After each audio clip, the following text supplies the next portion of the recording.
This is probably the worst time ever in the history of Pakistan, and that's not an overstatement. A political upheaval has left Pakistan reeling, with the party of Imran Khan, who is in jail, making unexpected gains and challenging long-standing party dominance. And all of this amidst economic collapse, international debt, inflation, and the aftermath of devastating floods. It's the mother of all crises for Pakistan. This is Global Insights by Network 2020, and today we're revisiting a crucial conversation from last year with Mr. Shuja Nawaz, the first director of the South Asia Center at the Atlantic Council, diving deep into Pakistan's ongoing triple crisis. Who has the power to make some sort of positive change in Pakistan, and what is it that would need to be done for that to happen? As Pakistan faces economic turmoil, political paralysis, and escalating security threats, how will these challenges shape its democratic future?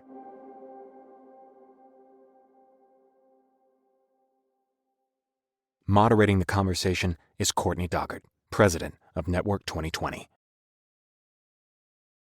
Courtney, I think this is probably the worst time ever in the history of Pakistan, and that's not an overstatement. It is a combination of different crises. You've mentioned economic, political insecurity, and overlaying it all is the overarching constitutional crisis that potentially could tear the country apart because of the differences between the provinces and the center.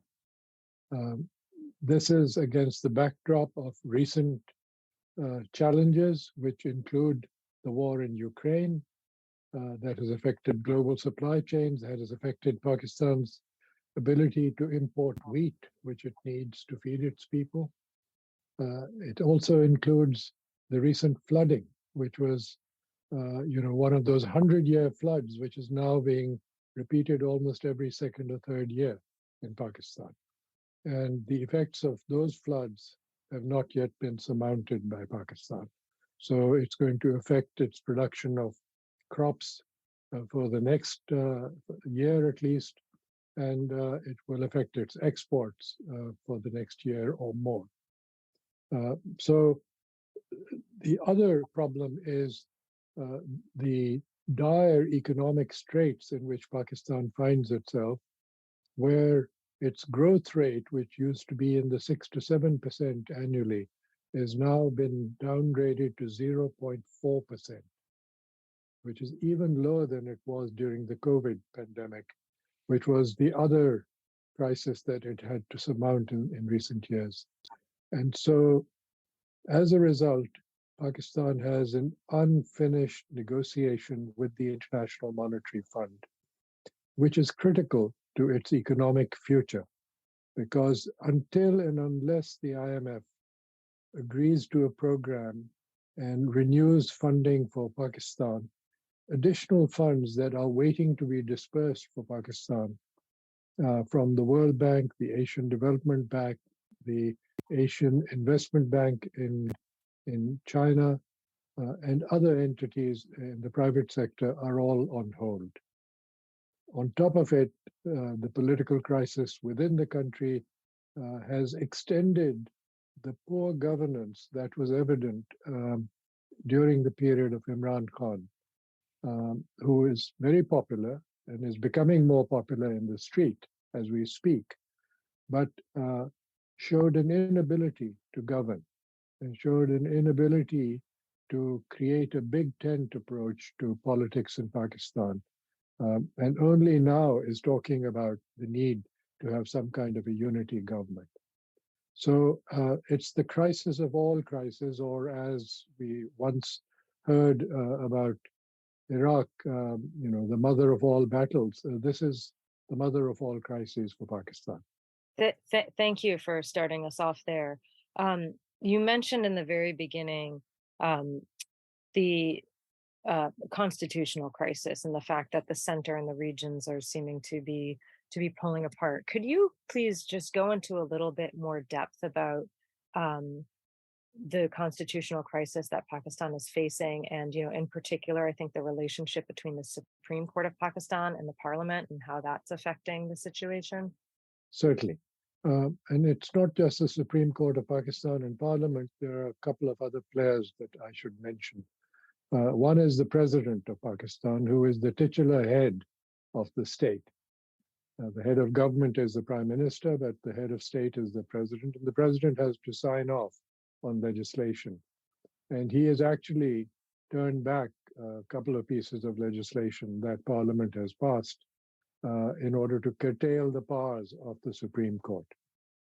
But the government has proceeded to reenact the same bills and now says it doesn't need the president's approval and that it is now law, and therefore it wants to cut the feathers off the Chief Justice of the Supreme Court and his ability to take note of issues on a suo motu basis, meaning that he can autonomously take note of an issue and bring it to the court, and with whatever formation of a bench that he creates, he can then pronounce judgment, and even has attempted something which has never happened before in Pakistan, attempted to nullify a law that Parliament intended to pass. It hadn't yet passed it. So this is creating a very unique kind of situation. As in all such matters, the calendar is important. Pakistan at the moment has two major provinces, Khyber Pakhtunkhwa, which was previously the stronghold of Imran Khan's party, and the Punjab province, where he lost out in the end to a coalition of opponents.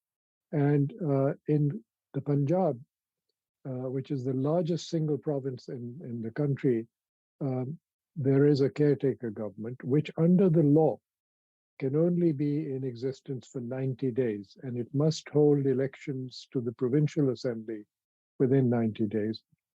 And this crisis was brought about by the resignation of Imran Khan's party members from parliament, from the provincial parliaments, from the provincial assemblies. And so the moment caretakers were appointed, they had 90 days to hold elections. So we're supposed to have elections next month on the 14th of May, but there doesn't seem to be any sign that that's happening. And there's a reason for it. And I'll go into a little detail. This is going into the weeds, but it will bring up a bigger issue, which is the structural issue of where power resides in Pakistan. The Election Commission of Pakistan put forward 7 points identifying why it was difficult, if not impossible, to hold elections in this short-term period, and wanted to extend the caretaker governments in these two provinces. And point number 7, which they hid in the middle of their presentation, was that they had been briefed by the Director General Military Operations of the Pakistan Army that the military was unable to provide security for elections. And because of the security situation in the country, which had deteriorated with the resurgence of terrorism and militancy in the country. And therefore, it would not be possible to get people to come to the polls without any unrest. So that was essentially a kind of a military veto of the idea of elections. And it essentially sent a message to everyone that the new head of the military did not wish to fall in line with the approach of Imran Khan, with whom he had had a falling out because Imran Khan had him removed as the head of the Inter-Services Intelligence after 8 months only. And so there's some history between the two gentlemen. Another point that came out was from the retired military head of the National Disaster Management Agency. Now, normally this would not be a political agency, but the announcement from the NDMA head, a former general, a retired general, was that they expected serious natural disasters in the country in the coming months. And therefore, they were preparing for those, and therefore, holding elections in the middle of natural disasters would be impossible. The third factor, which people are now talking about, is the fact that Pakistan very rarely, if ever, holds elections in the summer because temperatures are so high, particularly in the plains and in the south, that people can't afford to stand out for hours in long lines in order to vote. And so it'll create a health crisis, among other things. What many observers, including myself, have said, that there is more than a subtle signal on the part of the military not to concede to Imran Khan's wishes of having a quick election so that he can ride the wave of populism that he has created through his street protests and his ability to influence the youth of Pakistan, which is the single largest age group in the country now, particularly the urban youth, to whom he appeals very strongly, and that have come out in support of him in very large numbers whenever he's been allowed to hold rallies. Making things difficult has been the government's ability through fiat and ordinance, and using an organization called the Pakistan Electronic Media Regulatory Agency, PEMRA for short, which forbade live broadcast of any of Imran Khan's speeches so that he couldn't reach out to his audiences throughout the country. So clearly the die has been cast in the future of Pakistani politics on behalf of the military in order to ensure that Imran Khan can somehow be either disqualified or sidelined politically. That seems to be the result of all these machinations at this point. Thank you. So it's interesting because it sounds like, on the one hand, you've described these power nodes, these other agencies that clearly have their own agenda, Iran's inability to kind of create this big tent coalition to govern effectively, but yet is still very popular, it sounds like, particularly among youth. So can you explain what that one, if I'm describing that picture correctly, and then two, what does that say about where society is and what the relationship is between society and the government at the moment?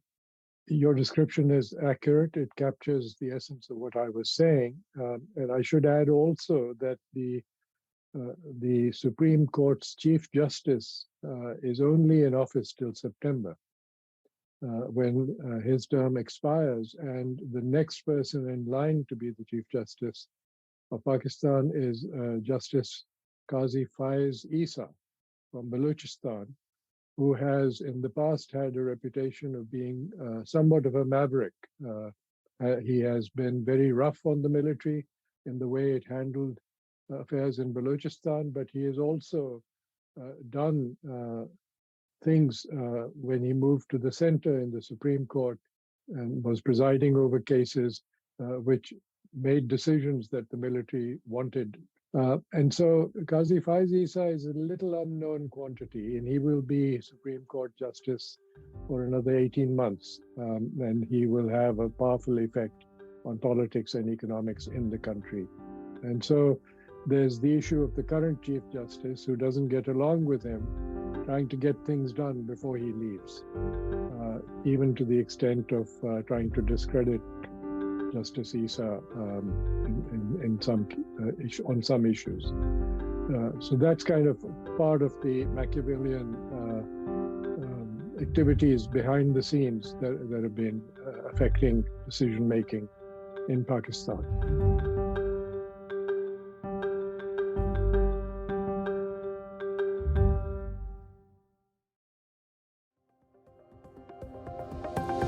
Global challenges demand diverse perspectives. Network 2020 connects the dots between industries and borders, bringing together rising and established professionals. Join our community to exchange ideas, foster understanding, and inspire action. Through informed discussions and people-to-people connections, we empower individuals to drive positive change. Be part of the global conversation. Learn more at network2020.org.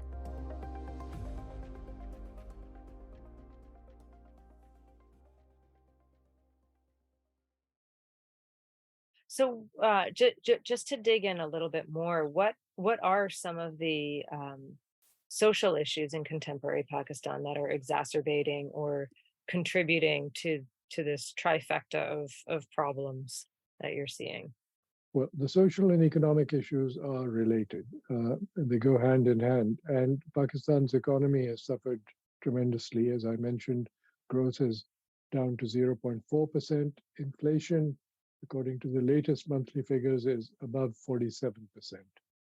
Food inflation is above 50%.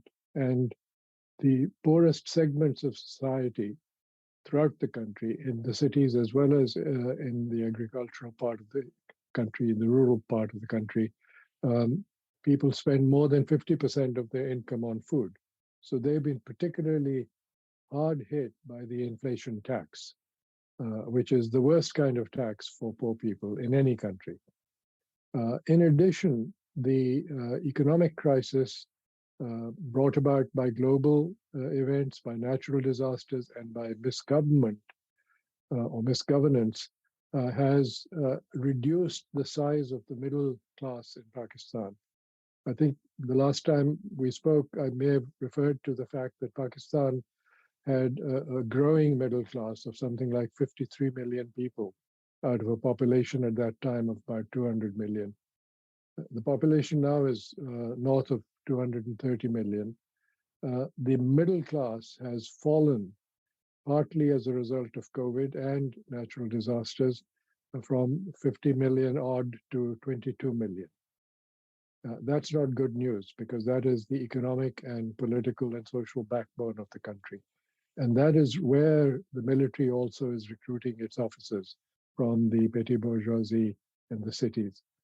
And so people in the military are very aware of the challenges they face. This is raising a new tension, which has never been seen before.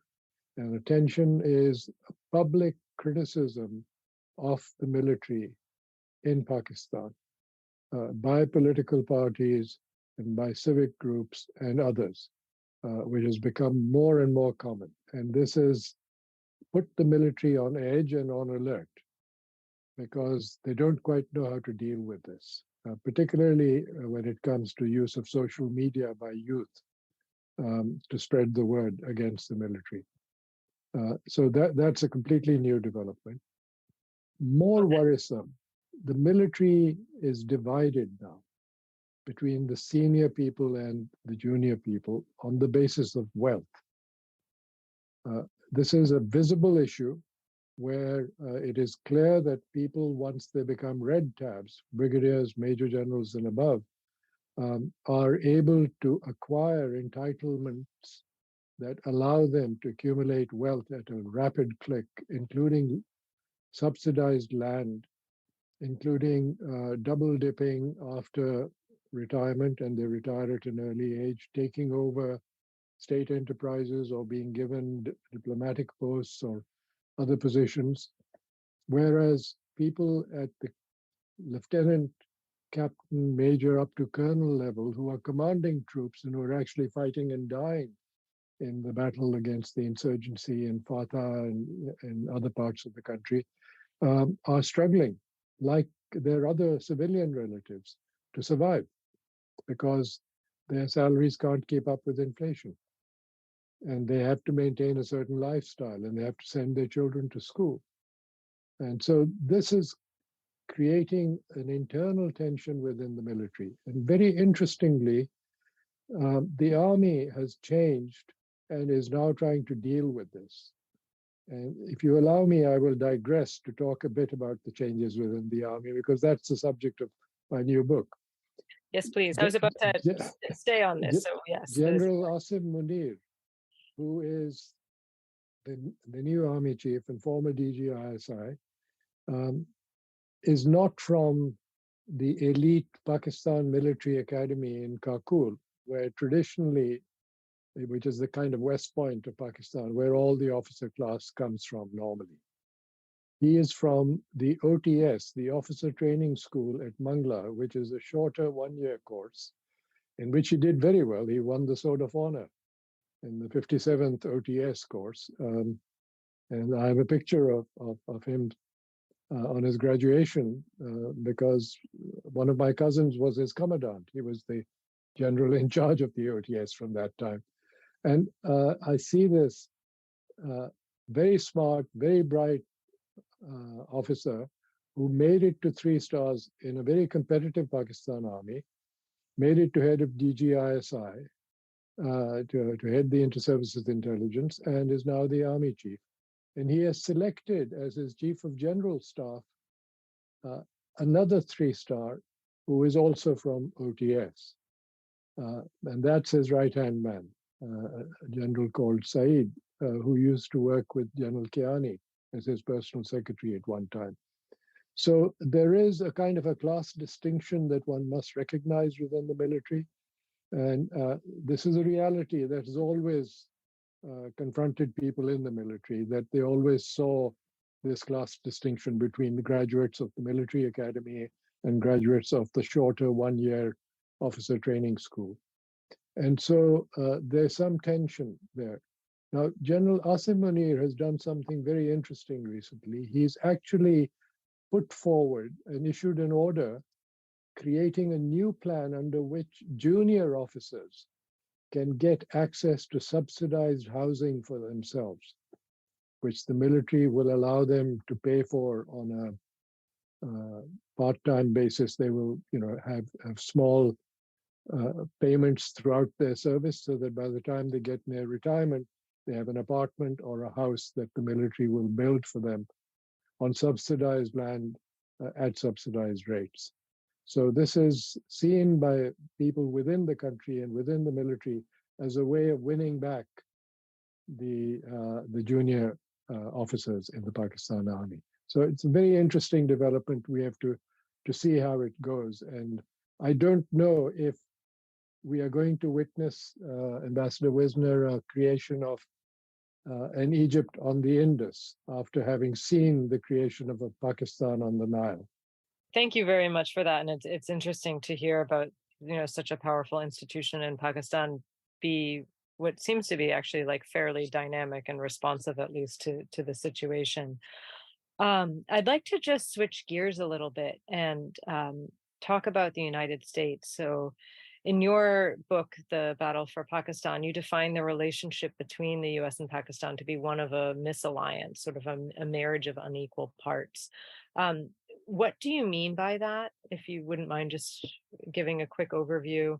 And how have recent events in Afghanistan shaped this misalliance? And where do you see Biden's approach headed? Well, thank you for bringing that up. That was actually the original title of my book that eventually the publishers thought was too nerdy and thought The Battle for Pakistan would be a better title. And I borrowed it, of course, from George Bernard Shaw and his play, which was the story of an unequal marriage, a misalliance. And that accurately reflects the relationship between the United States and Pakistan, because the US had a very powerful influence.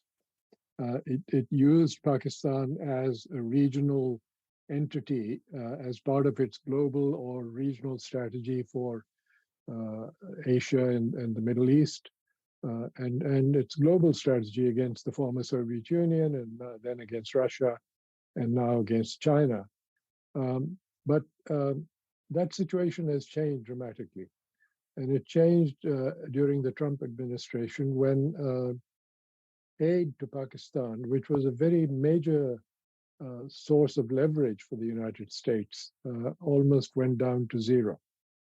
So military relationships were ended, training was stopped, and only money for certain selected civil society projects was going through to Pakistan. So from a height of north of $1 billion a year on average of economic assistance and financial assistance, the Pakistanis were down to something like 300 million a year programmed. Not all of it made it to Pakistan.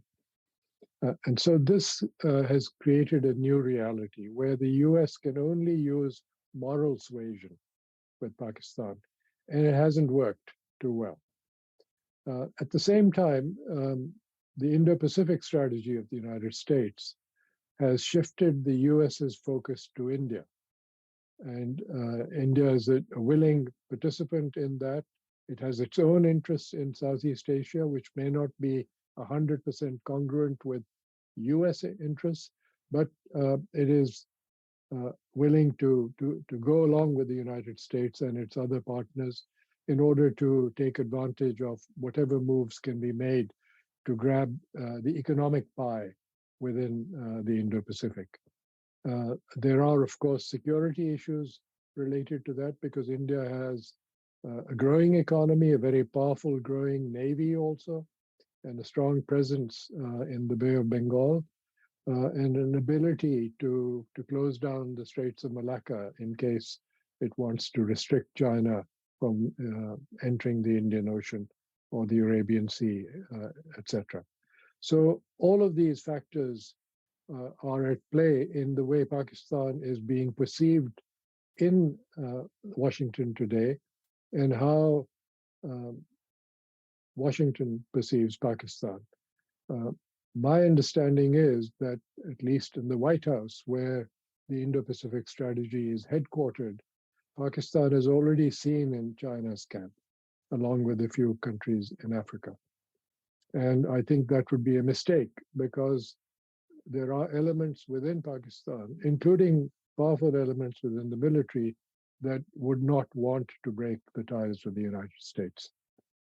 And so there has been a small effort recently at reopening some of the training for Pakistan military and reopening some of the flows of equipment and spare parts in order to keep the Pakistani military afloat.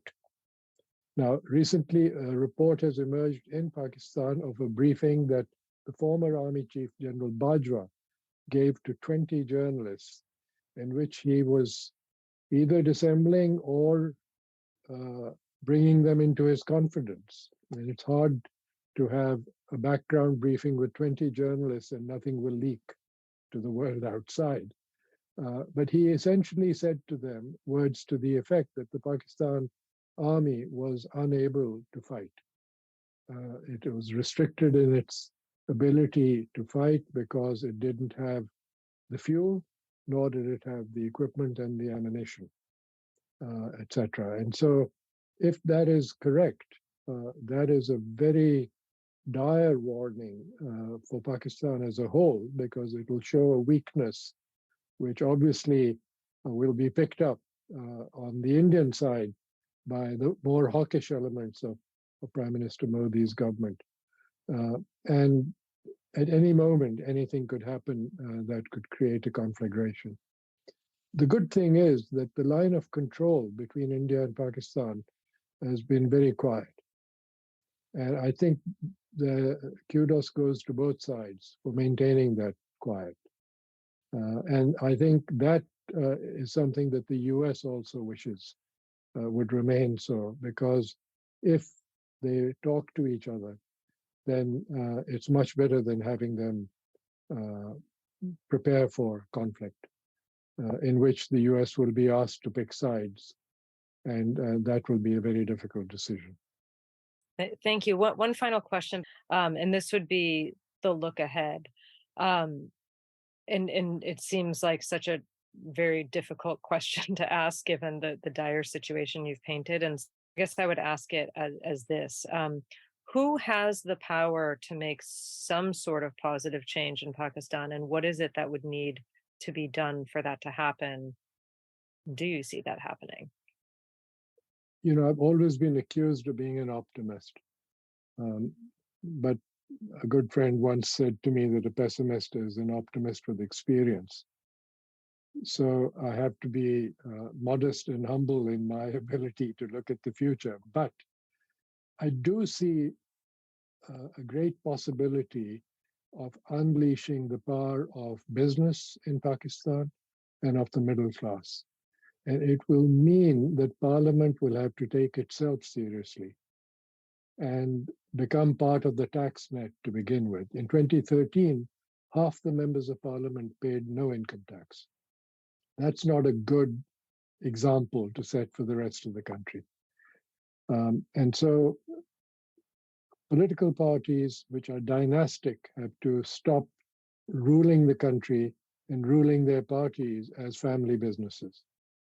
Imran Khan had an advantage over the dynastic parties, which also includes a major religious group, the Jamiat-e-Ulama-e-Islam of Maulana Fazlur Rahman. So Imran Khan was not dynastic, he was by himself. But that's a strength and a weakness. And the weakness is that if he disappears or is disqualified, his party will break up.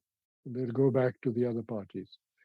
So the business community and the middle class and civic society have to coalesce in order to preserve the union and to preserve a relationship between the center and the federal units, to which the Constitution has devolved a lot of responsibilities. Almost all development work is in the provinces now.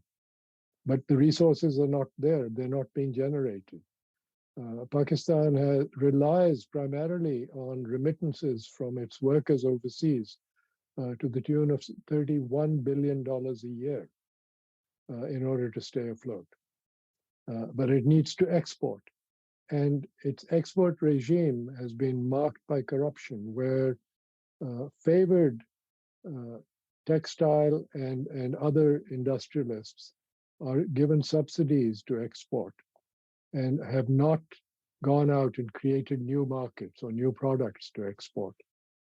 So Pakistan has been increasingly putting money into those subsidies, and it is increasingly putting money into state-owned enterprises, including the expanding economic footprint of the military, which is now into selling goat meat. You know, it used to sell cornflakes. They're now into construction in the civil sector throughout the country instead of only in the border regions where security demands that they do the construction. And state-owned enterprises are an enormous hemorrhage in the economy of the country. The country is losing something like 0.5% of its GDP every year in the losses of the state-owned enterprises that the government then has to use deficit financing in order to fill those losses. So this can change, and it can change if the government decides that it will shed its losses. If it also decides, following the Chinese model, that military enterprises will be divested and they will become strong private sector enterprises, and the business community has the wherewithal to buy them. So the way the PLA Inc. was dissolved in China and you had a giant like Huawei emerge, you could have Pakistani businesses acquiring the assets of military enterprises that have a stranglehold on different sectors within the country and make them successful and competitive globally, not just within Pakistan. So all this is possible. Now, and I cite this because there is tremendous growth in the technology sector. The women in Pakistan have now entered the workplace, though in a much smaller proportion than Bangladesh. It's only 22% of the labor market, as opposed to 41% in Bangladesh. But they are doing innovative things. They're entering into technology, they're entering into education, they're using technology to spread education, and that will transform the country, so long as the obstacles of the heavy hand of government, corruption, a tax system which is subject to corruption, and the bureaucracy, which refuses to allow people to operate in a free economy. All those don't stop this change from occurring. The change is there, the people are there. And I'm often asked, do we have to bring back the diaspora Pakistanis? I say no. You've got the expertise, and you can and you should do it yourself. Well, on that note, which is uplifting, a bit more uplifting. Thank you for joining us on this episode of Global Insights. Voiceover host and editor for this episode is Casey Craig, with research and writing by Brian Thong. You can subscribe to Global Insights on Apple Podcasts, Spotify, or wherever you get your audio. For more analysis, events, and ways to connect with our community, visit us at network2020.org. See you next time.